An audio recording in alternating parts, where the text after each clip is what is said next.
Bonjour à tous ceux qui viennent de nous rejoindre. Écoutez, je crois qu'on va pouvoir démarrer. Donc tout d'abord, merci de votre présence et à nouveau bienvenue sur ce webinar dans lequel on va vous parler d'un des produits les plus utilisés dans le monde du cloud, le VPS et plus particulièrement de notre nouvelle gamme, de VPS. On va également vous montrer comment héberger un site web sur un VPS, en quelques minutes. Je me présente, donc je suis Jacques Murez, je suis Product Manager pour la partie Public Cloud d'OVH Cloud et donc je suis également en charge du produit VPS. Je suis aujourd'hui accompagné de Damien Ranou. Oui, bonjour à tous. Donc Donc moi Damien, c'est Damien Ralou, je suis en charge de la partie tech, donc tech lead sur la partie public cloud instance. Donc tout ce qui est lié au public cloud et le VPS en fait partie. voilà. Damien va m'accompagner, c'est notre caution technique, donc toutes les questions très pointues, voilà. Il sera là pour m'aider là-dessus.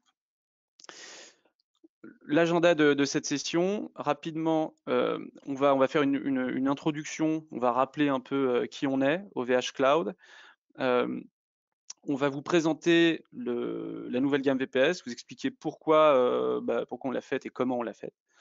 Ensuite, je dirais qu'il y aurait une petite partie aide à la décision. C'est pourquoi un VPS plus qu'autre chose. Donc dans le cas précis de l'hébergement d'un site web. Enfin, une démo qui prouve que c'est somme toute assez facile, du moins accessible. Héberger un site web je dirais en moins de 10 minutes sur un VPS. Enfin, un focus sur à nouveau cette gamme, les options et fonctionnalités qu'elle offre. Enfin, on va avoir une session questions-réponses. Donc, il y a quand même un peu de monde. Je pense que ce sera pas possible de gérer les questions-réponses en live durant cette session. Donc, on va regrouper tout ça à la fin. Néanmoins, via l'outil, vous pouvez poser vos questions dès à présent. Donc n'hésitez pas à le faire. Et si on n'avait pas le temps de répondre à tout le monde en fin de session, c'est-à-dire si je parlais trop ou pas assez vite, ça me ressemble pas, mais ça peut arriver, on répondra à tout ça dans un mail dans un second temps. OVH Cloud. Donc, qui on est? Il y en a certains qui ne nous connaissent pas ou pas trop. On pour faire simple, on explique souvent qu'on est l'alternative. On est le cloud alternatif. Donc on parle en ce moment beaucoup de souveraineté de la donnée. Il y a des sujets dans lesquels on est très visible en ce moment. Mais voilà, mais ça vous dit pas d'où on vient. Avec quelques chiffres, ce que je peux vous dire, c'est qu'on opère aujourd'hui 30 data centres sur 4 continents. On fabrique nos propres serveurs. On en a fabriqué plus d'1 million depuis 1999. On fabrique aussi nos propres data centers. Donc là, ce qu'il faut comprendre, c'est qu'on est un industriel du cloud. Et je dirais, au-delà d'être un industriel du cloud, c'est qu'on fait du cloud pas comme les autres. On est, je pense, le seul à water-cooler la quasi-totalité de notre parc. Donc on refroidit nos serveurs avec de l'eau. Ce que je peux vous dire aussi, c'est qu'on a une expertise, c'est-à-dire qu'on a mis en place notre propre réseau de fibre optique. Donc, on a 34 points de présence avec une bande passante qui dépasse aujourd'hui les 20 Tera. Donc là-dessus, c'est aussi quelque chose de majeur parce que OVH est souvent connu. OVH est souvent connu pour, je dirais, son trafic illimité ou voilà, c'est ce genre d'avantage. Il n'y a pas de piège, on n'offre pas le trafic, du trafic illimité en se rattrapant autre part. C'est simplement qu'on a une expertise, on possède nos fibres et on est capable de le faire. Voilà. OVH Cloud, c'est aujourd'hui plus de 2200 employés. Donc là, on a déjà dit beaucoup de chiffres et peut-être que ça ne veut pas dire grand-chose finalement. Pour moi, le plus important, c'est peut-être celui-là, c'est qu'on a plus d'1,5 million de clients qui nous font confiance dans 130 pays différents. Voilà. Donc finalement, tout ce qu'on fait, on le fait pas trop mal. On va parler de VPS, on va parler d'un cas d'usage assez précis et du coup, si on doit parler de la personne qu'on va mettre en face, je dirais qu'on va plus s'adresser à quelqu'un qui démarre son activité et qui est à la recherche d'un maximum de performance au meilleur prix. ou quelqu'un qui a déjà une activité, qui était déjà présent dans le cloud, qui peut-être a déjà un hébergement, peut-être managé et qui a besoin aussi de plus de liberté. C'est-à-dire qu'il veut aller, une étape plus loin, avoir plus de performance, plus de possibilités de customisation et donc heu et donc plus de liberté finalement. Donc je vais développer un peu ce point durant tout le webinaire, c'est-à-dire que le VPS permet d'héberger, un ou des sites web. Il y a d'autres produits OVH qui permettent de faire la même chose. Hem, le VPS, je ne dirais pas que le VPS est le meilleur produit pour le faire. Voilà, il s'agit de bien cibler, le besoin, d'accord? Et du coup, également le profil qu'on a, parce que c'est important, c'est on a un besoin, on a un profil et avec ça, on va réussir à trouver le produit qui répond le mieux finalement, à ce besoin d'hébergement de site. Ce qu'on vient de dire du coup, c'est qu'on est à la recherche de la performance au meilleur prix. On est à la recherche, de liberté. Heu, peut-être que, on est à la recherche du VPS qui colle le mieux à son besoin aussi. C'est une forme de liberté, c'est-à-dire avoir la possibilité de payer exactement, heu, pour le VPS qui répond à notre besoin et pas, un VPS 2 fois trop gros. Heu, on est à la recherche de liberté, peut-être parce qu'on est revendeur et qu'on a besoin de flexibilité. Donc, on revend directement des VPS OVH ou alors on vend des services, qu'on vient poser sur une infrastructure OVH et donc peut-être qu'on a besoin d'une super stabilité, c'est une forme de liberté, de pouvoir les commander par centaines, piloter tout ça par API. Donc l'excellente nouvelle, c'est qu'on va développer tout ça et le VPS et la réponse forme une réponse, plus que bonne à tous ces besoins. Donc la nouvelle du jour, c'est ça, hein, c'est qu'on a renouvelé notre gamme VPS. Si là, je vois personne, c'est mon premier webinaire, mais du coup, si je demande à tous ceux qui savent exactement ce que c'est un VPS chez OVH Cloud de lever la main, ça va pas donner grand-chose. En 15 secondes, un VPS OVH Cloud, c'est une instance virtuelle pour laquelle une partie des ressources, allouées, donc le CPU, le processeur, la mémoire vive et la bande passante, peuvent être partagées. Donc peuvent être partagées. C'est-à-dire qu'à un certain moment, ces ressources pourront être partagées, et donc à un certain moment, on pourrait ne pas avoir 100 des ressources qu'on a achetées sur le papier. Donc vous notez ça dans un coin et c'est important, on va reparler un petit peu après parce que, c'est un critère majeur de je dirais de qualité pour ce genre de produit. On va voir ça. Donc comment on a fait ce produit et pourquoi on l'a fait surtout? Le 1er VPS chez OVH Cloud, on l'a fait en 2013. Depuis, il y a beaucoup de choses qui ont évolué, que ce soit sur l'aspect technique, de ce qu'on met derrière, donc les serveurs physiques, l'aspect, logiciel, donc ce qui nous permet de faire tourner notre infrastructure, VPS et ce qui a changé, c'est aussi et surtout, heu, le besoin que les clients ont et ce qu'ils attendent d'un VPS, ce qu'ils demandent aujourd'hui un VPS.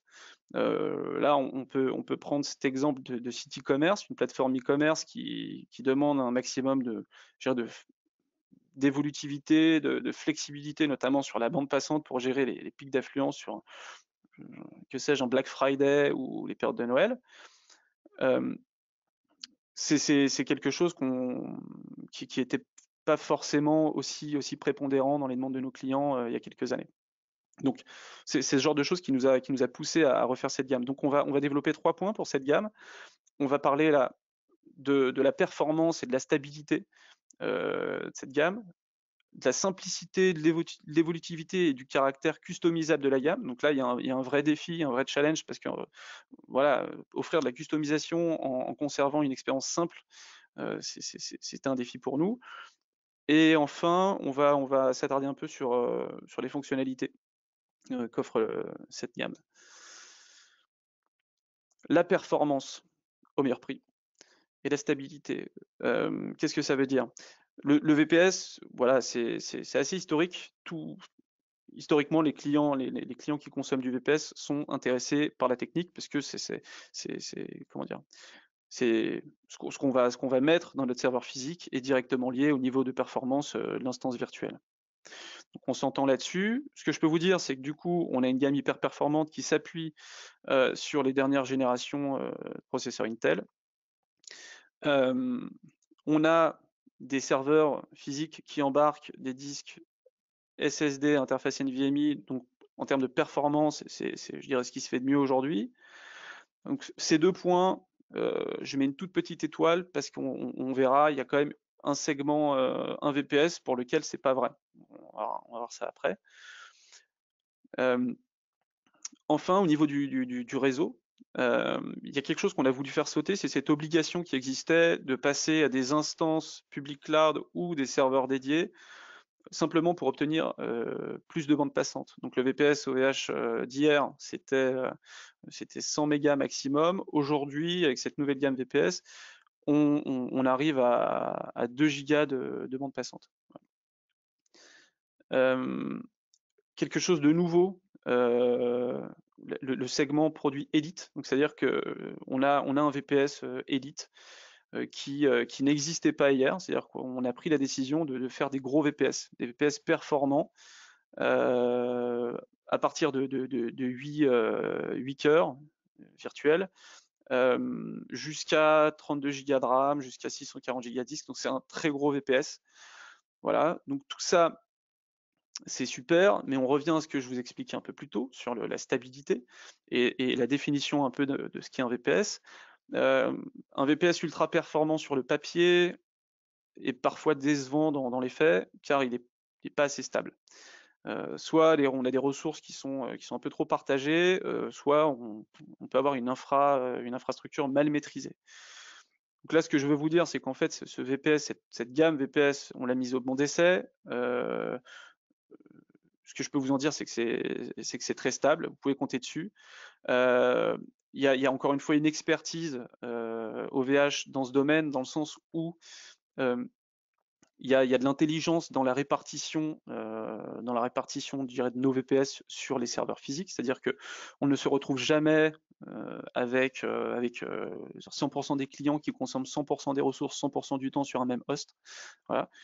Donc on arrive avec des moyennes d'utilisation de ressources qui sont plus que convenables et du coup des performances qui sont très très proches, sinon totalement en ligne avec ce qu'on vend à nos clients.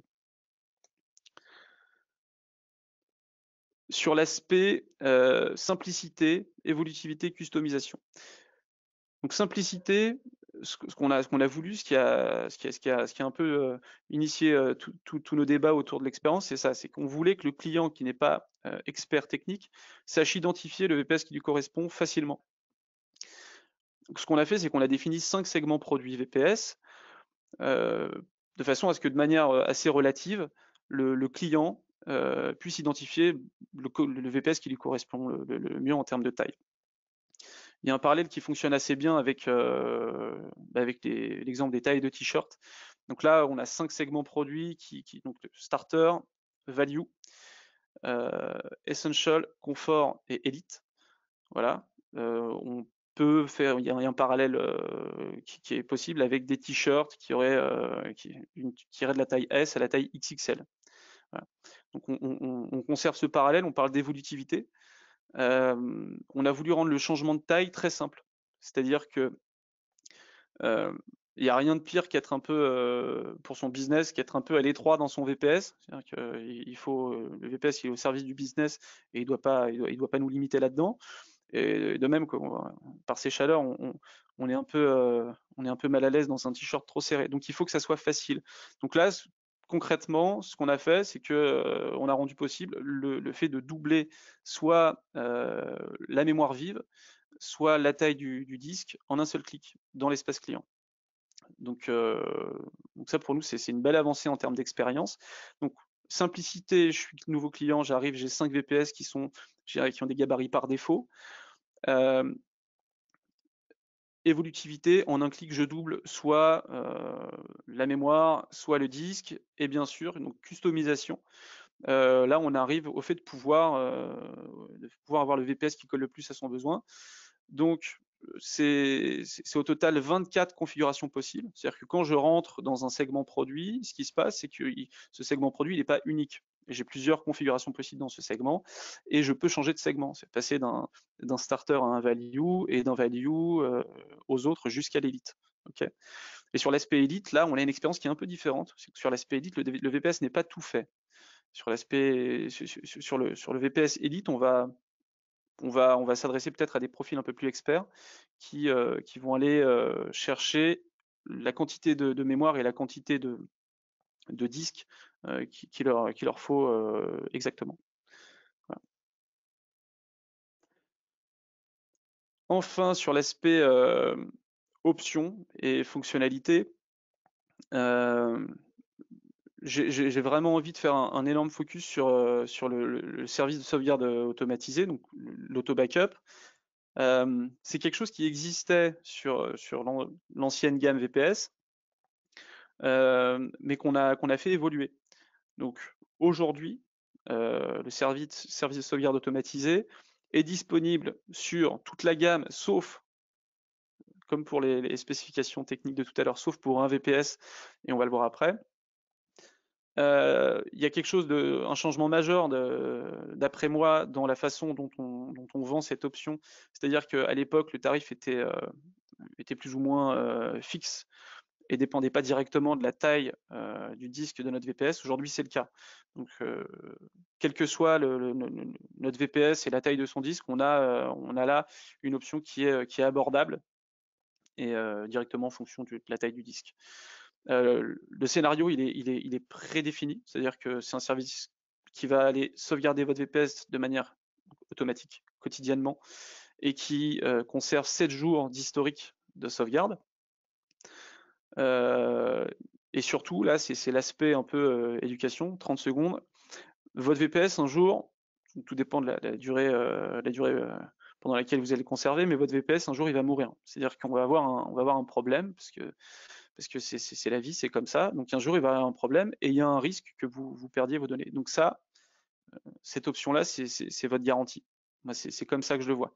Si vous posez quelque chose si c'est votre business dessus ou si ça a une quelconque valeur, je pense qu'il faut passer quelques secondes à se poser la question de est-ce que l'auto-backup est pas judicieux. La deuxième option, le snapshot. En réalité, le snapshot, c'est de la sauvegarde, mais manuelle. C'est-à-dire qu'il faut se mettre un petit rappel, il ne faut pas l'oublier. Ça fait exactement, ça remplit la même fonction que l'auto-backup, mais c'est pas automatique. Le stockage additionnel. Donc là, ça existait sur la gamme VPS, je dirais d'il y a quelques temps, et ça existe toujours. C'est la possibilité d'ajouter un disque pour étendre un peu l'espace de stockage de son VPS. Et accessoirement, encore une fois, hein, si on a des données qu'on ne veut pas directement lier à notre VPS parce que le VPS peut mourir un jour, voilà. Ou alors si on veut dupliquer cette donnée pour pouvoir la rendre disponible depuis un autre VPS, si on devait redémarrer un service rapidement en cas de panne ou en cas de crash de notre VPS principal, on peut utiliser ce disque additionnel. Enfin, donc des options qui font pas directement partie du monde du VPS, mais qu'on peut consommer avec un VPS. Donc l'IP failover, le load balancer et les IP géolocalisés. On va développer ça dans une slide un peu plus tard, mais c'est des options qui peuvent être très importantes pour votre business. Où ce VPS est-il disponible? Ça, c'est une super question. Donc il est disponible dans tous ces data centers. C'est quelque chose d'assez dynamique. Donc là, si on a des rapides qui vont tester ça en live, il se peut qu'ils me posent des questions et qu'ils me disent mais non, c'est pas vrai, c'est pas disponible partout. En fait, depuis qu'on a lancé ce nouveau VPS, on est un peu victime de notre succès dans certains data centers et la situation va très vite revenir à la normale. Donc en attendant, vous pouvez les consommer là où il est disponible à terme, donc d'ici très peu de temps, c'est l'histoire de quelques jours. Tout sera de retour à la normale et on aura des VPS dans tous ces data centers. Donc voilà, rien de mieux qu'une belle image. Le starter, c'est le VPS petite étoile.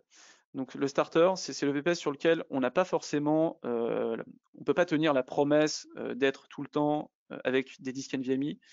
On peut pas tenir la promesse d'être tout le temps avec des processeurs Intel dernière génération. Et c'est également le VPS sur lequel on n'a pas d'auto-backup, de sauvegarde, de service sauvegarde automatisé. C'est également un VPS sur lequel on n'a pas le même niveau je dirais la même garantie sur le taux de disponibilité du VPS, il est un peu plus faible, d'accord. Mais c'est le VPS d'entrée de gamme. On a voulu conserver un prix d'entrée dans ce produit à 3 €.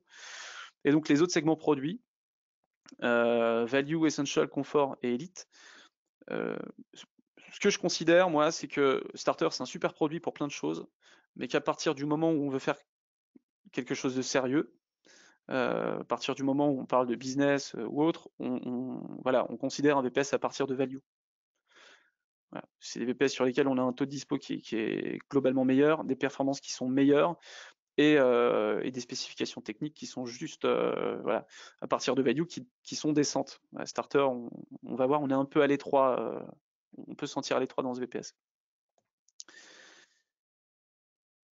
Héberger un site web, ça va être notre sujet des prochaines minutes. Héberger un site web, je pense qu'aujourd'hui, je ne vais pas donner de chiffres, j'en ai aucune idée, mais il y a énormément de personnes qui ont été confrontées à ce sujet, qui ont eu à le faire ou qui ont à le faire. Il y a plein de produits, ce que je disais tout à l'heure chez OVH, pour héberger un site web. Le VPS, c'est très bien le faire, mais c'est pas le seul. Là, on va faire un petit comparatif avec une solution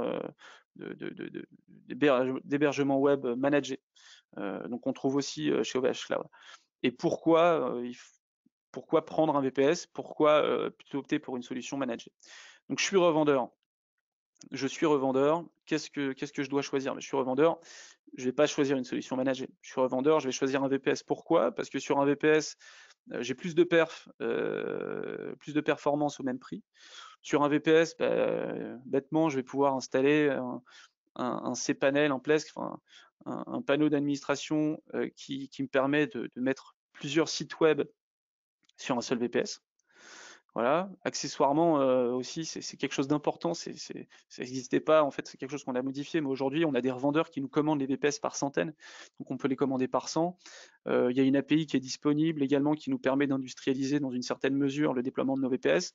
Donc ça, c'est intéressant. C'est des choses, voilà, qui sont pas possibles avec des solutions managées. Justement, version managée, eh bien, le VPS n'est pas managé. Donc là, ce que je veux mettre en lumière, c'est que on va parler du profil de l'utilisateur. Alors, soit je manque de temps, soit je manque d'expertise. Donc, j'ai pas le temps de m'occuper de l'installation de mon VPS et de la configuration de ce dernier. J'ai pas le temps de m'occuper de la maintenance et des mises à jour. Je prends une solution managée. Et je pense ne pas avoir l'expertise pour m'occuper de tout ça. Je prends une solution managée. Pour tous les autres, c'est le VPS qu'il vous faut. Et donc là, en parlant d'expertise, les langages, ce qui se passe, c'est que avec Internet aujourd'hui, il y a une quantité phénoménale de contenu qui est disponible, et on arrive à sortir un peu des sentiers battus, en termes de développement, à utiliser des langages qui sont pas les plus communs pour arriver à un niveau de sophistication intéressant sur l'hébergement web. D'accord? Donc clairement, si je reste dans le cadre de ce qui se fait avec du CMS, donc des WordPress, des PrestaShop, etc., et que j'utilise du HTML, CSS, JS ou PHP, eh ben, je dirais une solution d'hébergement managé ou mutualisé fait l'affaire. Si je suis un développeur un peu tout terrain avec un niveau d'exigence élevé, je vais choisir un VPS. On pourra prendre un exemple un peu plus tard dans la démo, mais il y a des choses qu'on ne peut pas configurer sur un hébergement managé, on n'a pas la main là-dessus. Sur un VPS, le VPS, c'est une brique technique nue, on en fait ce qu'on en veut. Et justement, customiser un peu sa base de données, et ben ça, c'est sur un hébergement mutualisé ou managé, c'est quelque chose qu'on ne peut pas faire. ou alors vraiment dans une mesure très très restreinte sur un VPS, là encore, tout est possible. Donc c'est dangereux, mais c'est possible. Il faut savoir ce qu'on fait. Et enfin, sur la performance, je ne vais pas vous dire qu'une solution managée ou mutualisée, c'est nul, pour la bonne et simple raison qu'en fait, quand on achète ce produit, on choisit son niveau de performance, donc c'est notre responsabilité directe. Mais ce que je peux vous dire, c'est qu'à prix équivalent, on aura toujours plus de performance sur un VPS, pour la bonne et simple raison que quand on vous vend un VPS, on vous vend pas on valorise pas de management. C'est pour ça que si on considère que la perf, le produit le plus intéressant, c'est le VPS. On va passer à la démo. Donc là, je vais vous montrer. D'abord, on va faire une petite présentation du manager, donc de l'espace client OVH Cloud, sur lequel vous pourrez voir votre VPS. On va se promener un peu dans l'espace client, on va aller voir à quoi ressemble l'automated backup, parce que c'est vraiment une option que je trouve très importante. On va rentrer dans un terminal, se connecter à notre VPS, installer Apache, MySQL. On va configurer tout ça pour aller déployer notre site web.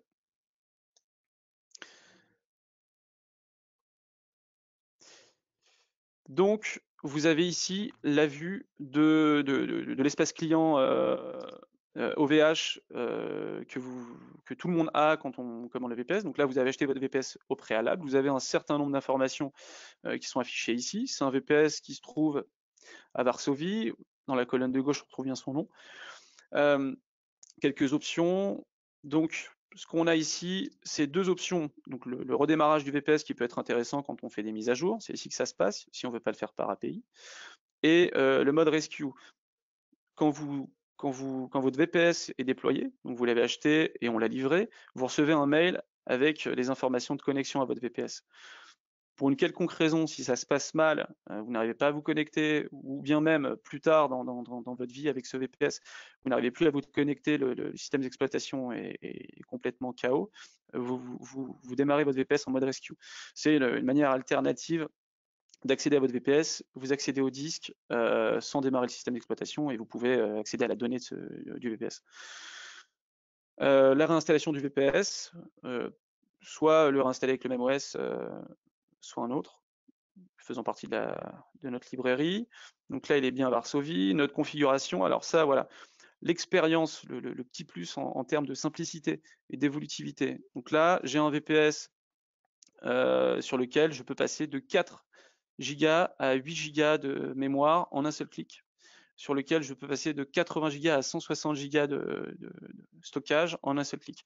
Donc ça, c'est pour nous une avancée majeure, avec là le fait de la conséquence directe, c'est qu'on ne paye que pour ce qu'on consomme en plus. On double pas le prix du VPS, ce qui était le cas dans les gammes précédentes. Les informations concernant les adresses IP qui nous ont été attribuées, on va en avoir besoin juste après. En bas de l'écran, on va aller voir le résumé de l'état d'activation des options sur ce VPS. Donc là, ce qu'on voit, c'est qu'on ne consomme pas de snapshot. On a activé l'automated backup, on n'a pas de disque additionnel, et on n'a pas de Windows est une option, la licence Windows, et on n'en a pas. On va aller voir un petit peu à quoi ressemble l'automated backup, donc le service de backup automatisé. Donc dans cet onglet, on va retrouver, donc c'est un enregistrement qui date de la semaine dernière, on va retrouver ici les 7 sauvegardes, ces dernières sauvegardes pour mon VPS. Pour chacune de ces sauvegardes, moi j'ai deux options. Donc soit je la restaure directement, c'est-à-dire que j'écrase la version actuelle de mon VPS avec la version de cette date, soit je monte, je souhaite monter, donc c'est-à-dire monter l'image de mon VPS à cette date sur un disque additionnel qui sera attaché à mon VPS, ce qui me permet de ne pas écraser ma configuration actuelle et d'accéder aux données en date de cette date, là par exemple du 15. Voilà. Donc là, ça suppose le coût d'un disque additionnel. Hein. Voilà. Je le précise. Dans l'onglet monitoring, on a comment dire, des informations basiques sur l'état, sur l'utilisation faite des ressources de ce VPS, processeur, mémoire et trafic. Voilà, c'est toujours intéressant. donc de jauger un peu l'utilisation qu'on fait de ces ressources. Là, ce qu'on va faire, c'est qu'on va tout de suite aller répondre à une question qui se pose souvent à notre support, c'est comment lier, c'est un prérequis, je dirais, pour héberger un site web, comment lier notre VPS à un nom de domaine. Donc on se met dans le cas de quelqu'un qui a acheté un nom de domaine au préalable également, et on se rend dans l'espace client OVH, dans l'onglet l'univers web, on se positionne sur notre nom de domaine, et dans l'onglet DNS Zone, on a plein d'entrées. Donc là, on voit les serveurs DNS, on ne modifie pas ces entrées, je le déconseille. Par contre, ce dont on va avoir besoin, c'est d'un enregistrement de ce type, c'est-à-dire lier notre sous-domaine, donc là, dans ce qui est précis, on choisit blog. Le nom de mon domaine, à l'adresse IP du VPS qui m'intéresse. Donc là, l'entrée existe déjà, mais pour la créer, comment je fais? Si elle n'existe pas déjà, je clique sur ajouter une entrée, je choisis un enregistrement de type A, et ici je choisis la clé pour mon sous-domaine, voilà, et que je fais pointer sur l'IP de mon VPS. Je sauvegarde, mon enregistrement est créé. Voilà, c'est aussi simple que ça. Ici, on passe à la connexion à son VPS en SSH. Donc là, on utilise un terminal, on est sur du Windows, on utilise PuTTY. On peut faire ça depuis une simple fenêtre terminal sur un Mac. Ça fonctionne de la même manière. Je le précise, mais voilà, sudo, ça permet d'exécuter des commandes en tant qu'administrateur. Et là, on commence par mettre à jour son VPS. Donc on a un Ubuntu et on va le mettre à jour. C'est toujours la première des actions à mener quand on vient de se faire livrer un VPS.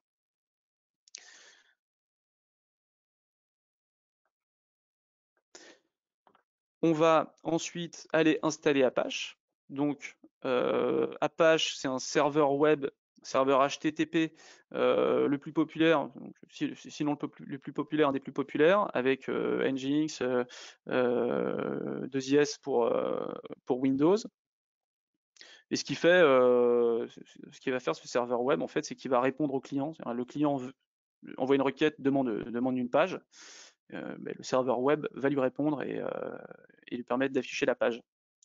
Voilà. Donc, c'est fait, ou presque. Ensuite, ce qu'on va faire, c'est qu'on va aller installer un serveur de base de données, donc MySQL. C'est le serveur qui va héberger notre base de données. On aurait pu choisir de le faire avec MariaDB. Les étapes auraient été les mêmes. MariaDB a été créé par le fondateur de MySQL quand MySQL a été racheté par Sun et Sun par Oracle. Voilà, donc je dirais MySQL, MariaDB, presque le même combat. Beaucoup des acteurs ont basculé sur MariaDB au cours des dernières années, mais voilà, les deux font très très bien le travail pour ce cas. Là, ce qu'on va faire, c'est le langage dont on va avoir besoin, c'est PHP. Donc on va aller installer, je dirais, la dernière version de PHP et le module PHP pour MySQL. Voilà. Dans le sens où Apache est déjà installé, on n'a pas de configuration supplémentaire pour l'intégration de PHP. Tout se fait de manière automagique. Donc aussitôt que c'est installé, maintenant, on va aller voir si ça tourne bien. Donc on va aller ajouter une fonction qui est un basique dans une page. Donc la page, c'est comment je l'ai appelé? Ça allait trop vite. Donc la fonction, dans tous les cas, c'est PHP info. On n'oublie pas les parenthèses, le point virgule. On sauvegarde. Nano, c'est un éditeur de texte qui nous permet de faire ça très simplement. La page, c'est info.php. Voilà. Donc on va aller vérifier ça. On tape l'adresse IP de notre VPS. Donc, dans un premier temps, on va vérifier qu'Apache fonctionne bien. C'est le cas. On va aller chercher la page info.php. Et donc, si la fonction, donc, si PHP fonctionne bien, on devrait avoir des informations détaillées concernant notre environnement PHP, ici. Donc, c'est le cas. C'est super, ça fonctionne. Je fais juste une petite pause. Quand je parlais de liberté, de customisation, configuration ici, vous avez un certain nombre de paramètres. Ils sont affichés. J'en prends un qui, pareil, qui génère un peu de requêtes au support et qui est très intéressant. C'est dans le cas d'un site que j'héberge avec un CMS, il y a un paramètre qui concerne la taille maximum des fichiers que les clients peuvent uploader. Dans le cas d'une solution d'hébergement managée ou mutualisée, on n'a pas accès directement à ce paramètre. Il est parfois possible de contourner, mais c'est pas possible tout le temps et c'est pas possible pour tous les paramètres. En tout cas, pour celui-ci, ce qui se passe, c'est que là, si on veut modifier ça nous, avec un VPS, ben ça nous prend 30 secondes et on peut passer la taille maximum à 200 mégas. Voilà, ce qu'on peut pas, encore une fois, faire de manière aussi aisée sur une solution managée ou mutualisée. On a installé tous les éléments dont on avait besoin. Donc, ce qu'on va faire, c'est qu'on va créer un répertoire qu'on appellera blog, dans lequel on va, en fait, va se trouver notre futur site. Voilà. Ce qu'on va faire, c'est qu'on va copier dans ce répertoire le fichier par défaut de configuration. Voilà. Donc tout ça, il ne s'agit pas de l'inventer, c'est disponible sur plein de tutoriels en ligne, hein. Donc une fois que ce fichier est copié, donc on l'a appelé blog.conf. On va aller éditer ce fichier. Donc dans ce fichier, il y a plein de choses qui sont possibles. La configuration de ce fichier peut être assez, je dirais assez pointue quand on utilise des certificats. Par exemple, ici, nous, ce qu'on va se contenter de faire, c'est d'aller modifier donc le virtual host et dire que toutes les requêtes qui concernent notre sous-domaine blog.flyingnimbucloud.website, donc sur le port 80, pointent sur un répertoire qui est notre répertoire parent, celui qu'on a créé, blog. Voilà. Donc ça, c'est fait. Maintenant, ce qu'on va faire avec cette commande, c'est qu'on va aller activer notre site sur le serveur Apache. Donc la commande, c'est add site avec le suivi du fichier de configuration. Ce que ça nous dit, c'est que c'est bien activé. Et ce qu'on doit faire à la suite de ça, c'est redémarrer Apache pour qu'il intègre ces changements.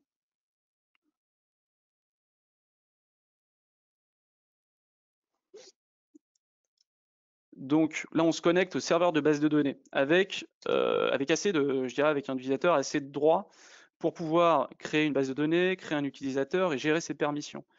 Donc là, on crée notre base de données qu'on appelle blog.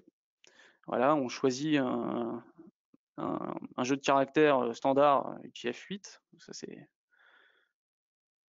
basique. Très bien. On va créer un utilisateur qu'on va appeler WP User. Voilà, peut-être que ça spoil un peu, mais on va faire du WordPress.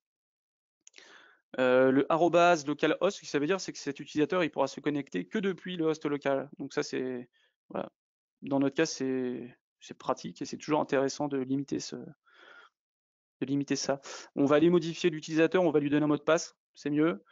Donc ce mot de passe, là c'est identified by, suivi du mot de passe. On a choisi un mot de passe qui est Goku over 9000.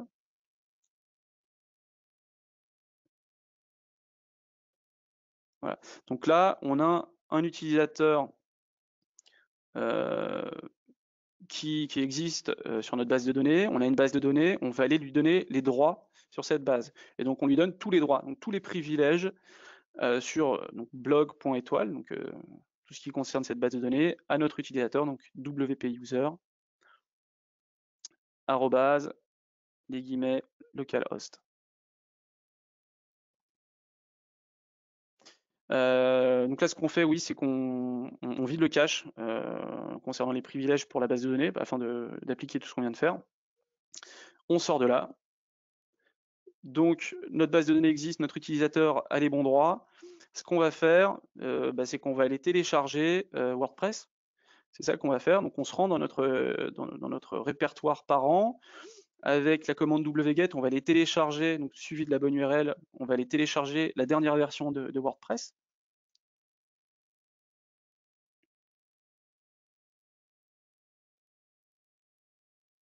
Voilà, magnifique. L'archive est bien là, on va décompresser cette archive. Donc ces commandes, encore une fois, hein, donc il y en a pour qui c'est hyper facile et peut-être qu'ils seront un peu sont pas concernés. Il y en a d'autres pour qui ça peut être du charabia. Tout ça, ça existe en ligne. Il y a juste à aller chercher le tuto qui va bien. Donc là, on a décompressé notre archive. On a un dossier WordPress qui s'est créé dans notre dossier blog. Seulement, nous, notre répertoire parent, c'est blog et c'est pas WordPress. Donc on va bouger tous les fichiers du répertoire WordPress vers le répertoire blog. On va supprimer notre répertoire WordPress parce que on fait les choses proprement. Et donc là, on va aller voir avec notre URL, notre sous-domaine, si ça répond bien, et c'est le cas.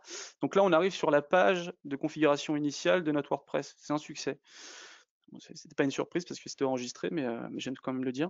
On va entrer dans la configuration de notre WordPress. Là, il s'agit simplement de rappeler ce qu'on a défini au préalable. Donc notre base de données, elle s'appelle blog. Notre username, c'est WP User. Son password, c'est Goku over 9000. Donc il a tout ce qu'il faut pour se connecter. Localhost, on se connecte. Alors ça, c'est un paramètre. Là, c'est vraiment localhost. En revanche, si je suis dans le cas d'un site web pour lequel la base de données se trouverait sur un serveur dédié ou un autre VPS ou une instance public cloud, je mets l'IP ou le nom du serveur concerné. Là, ce qu'il me dit, c'est qu'il n'arrive pas à générer de fichier de configuration. C'est pas bien grave. Il nous donne toute la donnée pour aller le créer. Donc, on va copier ce contenu. Et avec notre petit éditeur de texte dans notre terminal, on va aller créer ce fichier.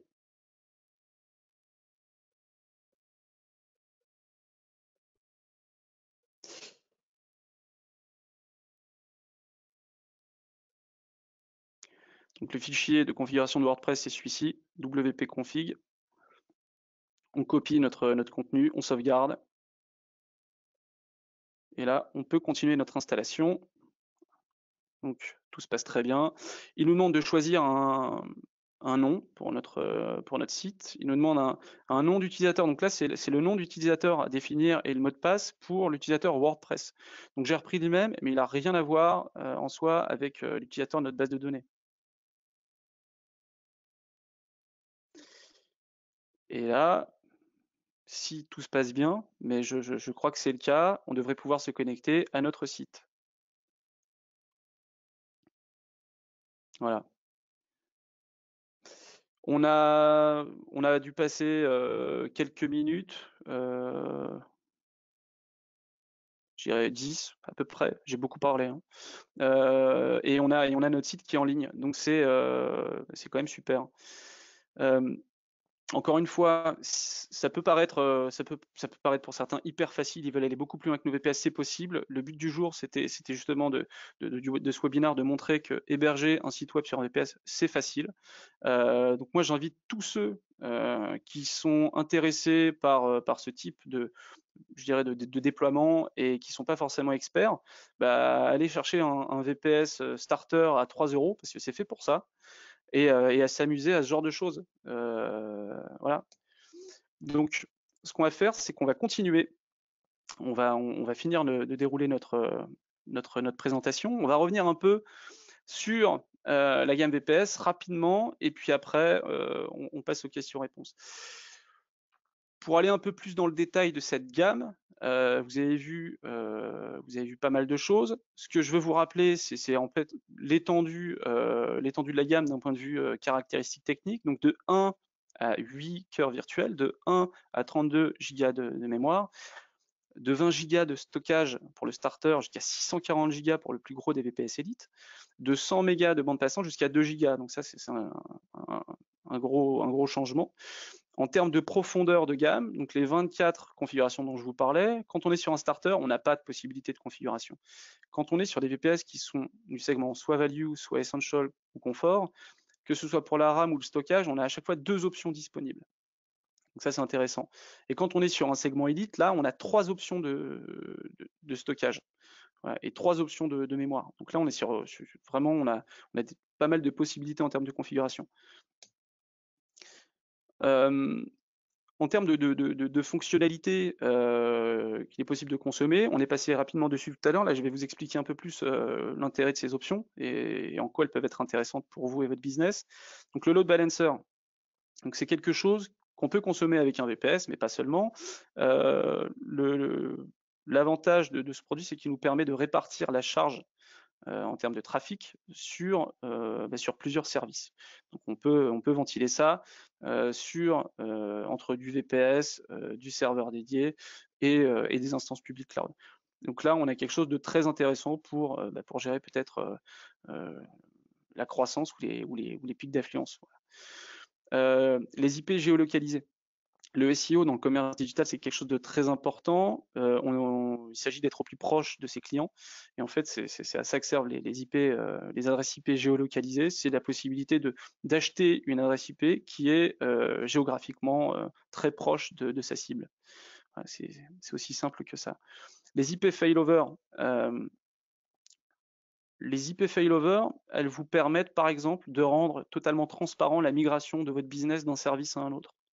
Donc je m'explique, je veux migrer mon business d'un VPS à un autre VPS ou d'un VPS à un serveur dédié. Et ben, cette IP failover, ce qui va se passer, c'est que je vais faire tout le travail de migration de mon site. Ouais, et une fois que le site cible est prêt, et ben, j'ai plus qu'à détacher mon adresse IP de mon site ou de mon VPS originel et de l'attacher au nouveau service. Voilà, c'est aussi simple que ça, c'est transparent pour le client, c'est très intéressant. Ça permet aussi, en cas de crash, des fois ça arrive, de pouvoir redémarrer facilement depuis un autre service. Les snapshots, on l'a dit tout à l'heure, la possibilité de prendre une photo de son VPS à un instant T, donc c'est manuel et on peut en avoir autant qu'on veut, donc c'est sympathique.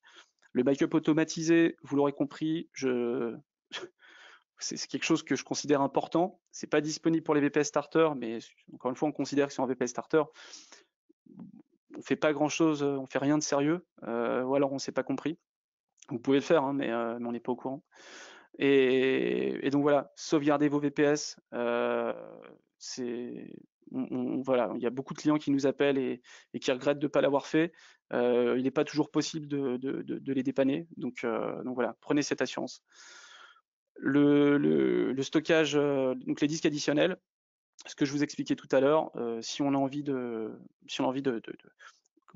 mettre des données ailleurs que sur son VPS pour différentes raisons, soit pour les isoler de ce domaine de panne, soit pour les dupliquer, soit pour les rendre disponibles potentiellement depuis un autre VPS plus tard, c'est là que ça se passe. Donc là, on va parler des services qui sont inclus.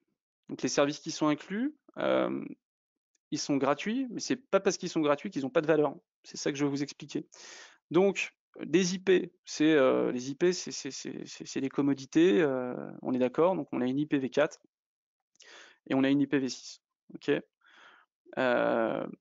Le trafic. Donc on a vu la bande passante, c'est super, mais ce qu'on peut dire aussi, c'est que le trafic sortant est gratuit. Donc généralement, ce qu'on voit, c'est que le trafic entrant, il est gratuit. Donc tous les cloud providers, donc les fournisseurs de services cloud sont intéressés à ce que vous mettiez vos données chez eux. On est tous dans ce cas-là, parce que quand on a sa donnée quelque part, généralement on consomme autour. Par contre, ce que généralement ils n'aiment pas, c'est que vous repreniez votre donnée, vous la fassiez sortir, et donc là vous payez. Donc chez OVH, on ne paye pas quand on fait sortir de la donnée. Le trafic, il est illimité et il est gratuit. Voilà. Donc ça ne veut pas dire qu'il faut en abuser, mais c'est une vraie valeur. Donc il y a un truc, je ne sais pas si vous êtes tous coutumiers de ce concept, mais le vendor lock-in, donc c'est comment les vendeurs arrivent à verrouiller un client chez eux. Et voilà, tout ça fait partie du vendor lock-in.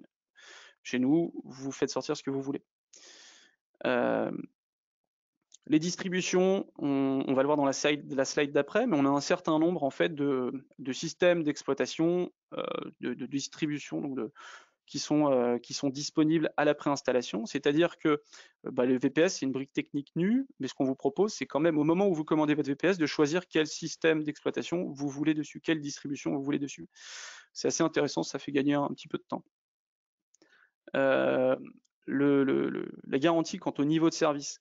Donc on est sur 3.9, ce qui est clairement plus que convenable pour des produits, je dirais qu'on vend à ces prix-là. Enfin, c'est des produits qui sont très abordables et qui ont des performances, encore une fois, hyper intéressantes. Il y a sur le starter où on est un peu en dessous, pour les raisons qu'on évoquait, mais on est tous d'accord avec ça. On fait rien de sérieux sur un VPS starter. On découvre le produit, c'est un bac à sable. On s'entraîne sur du Linux ou à déployer des sites web, c'est super.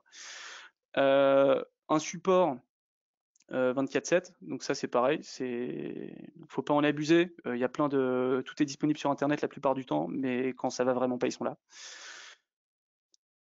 L'API OVH Cloud, on n'est pas, c'était pas le sujet du jour, mais on pourrait en reparler.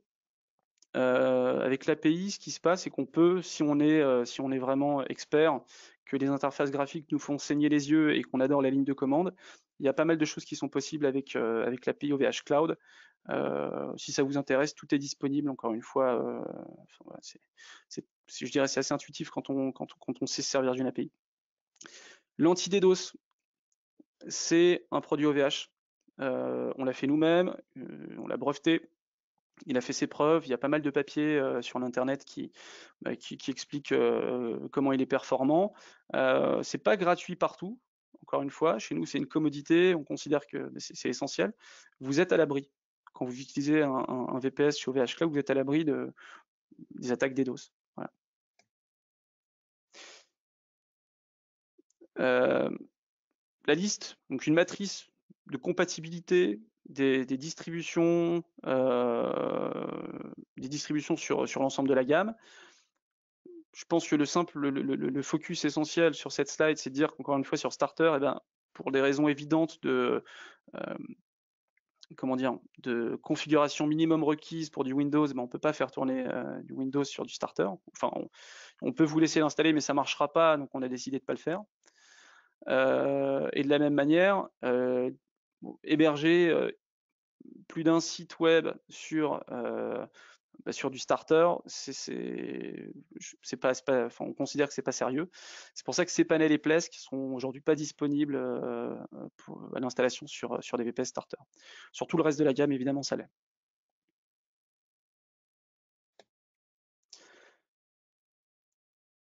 La dernière slide avant les questions-réponses, on va ici parler rapidement de ce qu'on fait avec un VPS. On a parlé de web hosting, c'est super, on peut héberger des sites web, mais qu'est-ce qu'on peut faire d'autre avec un VPS? Je ne vais pas être exhaustif ici, je vais vous parler de ce qui me semble un peu essentiel. Il y en aura plein d'autres, des use cases. Donc, custom web hosting. Donc, le custom, pourquoi?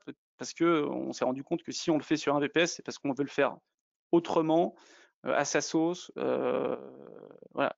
Donc c'est le sujet. Il y a d'ailleurs, et je tiens à le préciser, il y a un webinar qui va être organisé par mes collègues en charge des produits donc de solutions d'hébergement managées, qui reprendra en partie ce parallèle et qui vous expliquera, qui mettra en avant du coup toutes les qualités de la solution managée. Donc voilà, l'hébergement d'un site web custom, le reseller, donc je suis un revendeur, évidemment je suis intéressé par le VPS parce que le produit a un ratio prix-performance qui est ultra intéressant et qui me permet de créer de la valeur sur ce produit, c'est-à-dire de poser un service que je vais revendre et voilà, de faire du business avec. Au-delà des commodités type les commander en quantité et utiliser des API. Communication platform, voilà, je ne sais pas si vous connaissez des outils comme Mumble, mais ça permet d'avoir des plateformes de VoIP pas chères, même si encore une fois, ces services existent en version managée, mais on peut le faire, ça marche bien. J'aime bien jouer, je veux un serveur Minecraft et pas mettre trop d'argent, je peux faire ça sur du VPS. Il y a aussi des serveurs dédiés spécialement conçus pour le jeu qui sont extra, mais je peux mettre un petit serveur Minecraft sur un VPS. Le développement, évidemment, c'est-à-dire que si je dois installer un GitHub, un Jenkins ou autre, je peux le faire. Le facteur limitant pour tous les développeurs et tous ceux qui veulent faire un peu des infra dev, c'est qu'on ne fait pas de réseau privé avec un VPS. Donc il y en a pour qui c'est pas grave, il il y en a d'autres pour qui ce sera un limitant. Et enfin le VPN. Le VPN parce qu'on propose, une distribution OpenVPN, puis moi-même je l'ai utilisé, mais il y a beaucoup de clients qui nous prennent ce VPS pour du VPN, étant donné aujourd'hui la bande passante offerte et le trafic illimité. Je vous remercie tous de votre présence et d'avoir tenu. Et je vous dis à bientôt.